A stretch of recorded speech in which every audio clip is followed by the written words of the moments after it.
Next sari అండి. శారీ చూపించడానికే నాకు ఎంత హ్యాపీగా ఉంది తెలుసా. అసలు డ్రెస్సెస్ వీడియో తీస్తున్నాను, ఈ స్టాక్ వచ్చింది, రాగానే ఫాస్ట్గా వెళ్ళి తీసుకొచ్చి తీసేస్తున్నాను అనమాట.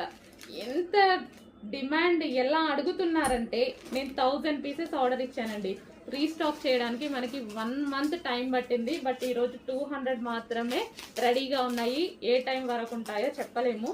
హెవీ డిమాండ్ కదా, మీకు కూడా తెలుసు. నేను చెప్పేదే ముందు మీకు తెలుసు సో ఎంతమంది వెయిట్ చేస్తున్నారు అనేది. సో 2 కలర్సే డిమాండ్ అండి, 2 కలర్సే తీసుకొచ్చాను. స్టాక్ చూడగానే ఫుల్ హ్యాపీ అనిపించింది. అడ్మిన్స్ అయితే ఆల్రెడీ పెట్టుకునే పనిలో ఉన్నారు. సో రాగానే నేను కూడా మన కస్టమర్స్కి కూడా పెట్టాలి కదా, సో దానికోసం నేను కూడా తీసుకొచ్చేసి వాళ్ళకన్నా ముందు పెడదామని తీసుకొచ్చాను అనమాట. Okay, red and black combination georgette sari, heavy demand ఉన్న శారీ. ఇది వచ్చేసి బ్లౌజ్ అనమాట. అండ్ ఇది రెడ్ అండ్ బ్లాక్ కాంబినేషన్. ఇంకో కలర్